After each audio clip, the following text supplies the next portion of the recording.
My name is Tabitha Lagat. I work at Chirot Lagat and Associates. We are certified public accountants.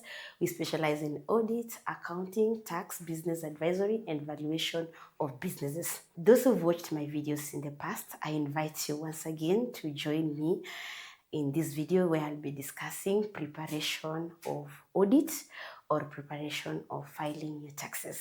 This process, I cannot say you prepare it 1 month before audit or 1 month before taxation. I can say it's a daily process. It doesn't have a timeline unless you just put it for yourself, but it's a daily journey and work that you have to put in to ensure that when that time comes, you are ready, you are prepared, and you'll be able to have better financials, better records to be able to make an informed decisions.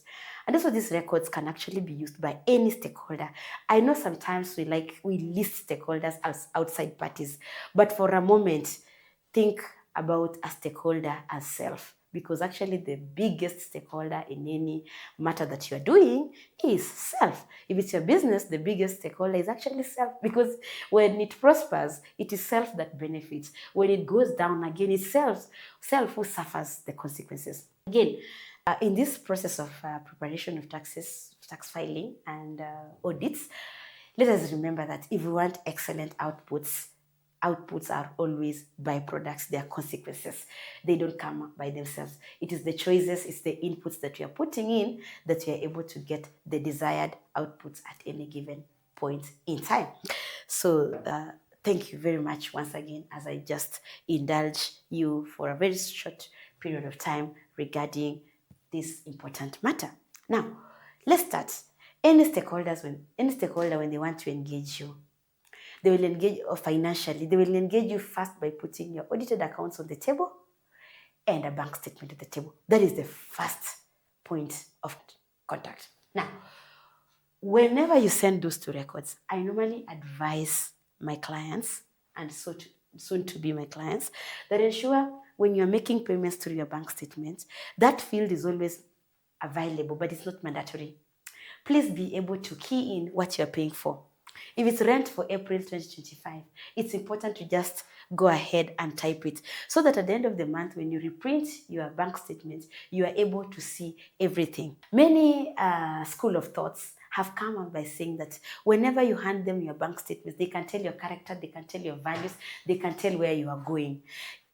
If you are to assess your values, if you are to assess what you stand for, if you are to assess where you are going using the bank statement as a basis, the explanations that you are able to give, are they able to inform you so that your next decision is better informed? Because when you have great data, you'll be able to make very good informed decisions.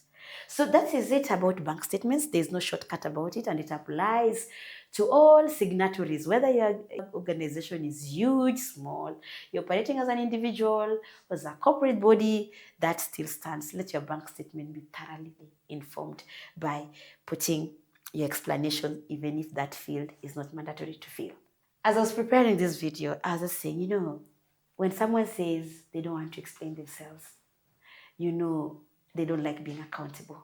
Please be accountable to yourself by putting explanations in the bank statements. One day, in case any stakeholder will require it, this bank statement will defend you even when you are not in the room.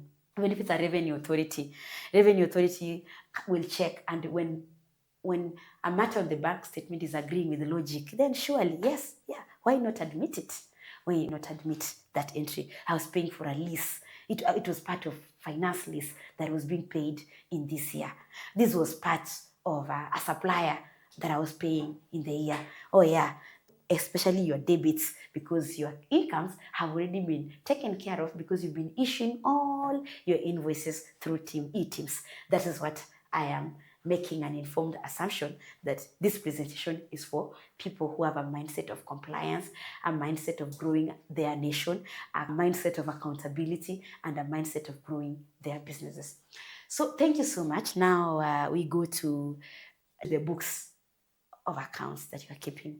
Now, some people actually manage their bookkeeping by themselves, and actually it's within your rights. Some people are able to get accountants, but so that you're able to get outputs, because let's say for tax, the paperwork that you've maintained is actually an input whenever the tax process comes to play.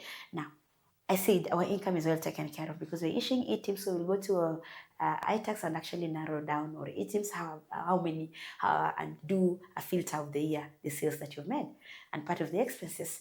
But now here we are coming to cost like traveling, where maybe you're not, especially if it's an international travel, you took a cab when you are outside the country, you took a hotel, you ate a meal in a restaurant, and you find it's a significant amount. How are we keeping it? Sometimes I ask clients, just have a business card. Whenever you're traveling for business, have it. And the statement, move it to your accountant, or if not your accountant, you have it. So that when you have one afternoon to yourself, you can actually, if your data is not a lot, you can just go to Excel and key in and put every account to charge. This is travel and accommodation. This was fuel. This was motor repairs. This was insurance. But truly, you are keeping your records very well. And even if you are using that card, if you are still explaining, you're able to do it also on a monthly basis. And then you'll be ready for audits. You'll be ready for at your taxes, and you will pay your rightful taxes. You'll not overpay and you'll not underpay. Thank you very much. Once again, Tabitha Lagat, Chiron Lagat and Associates. We are certified public accountants engaging in audit, tax, accounting, business valuation, and business advisory. Thank you very much.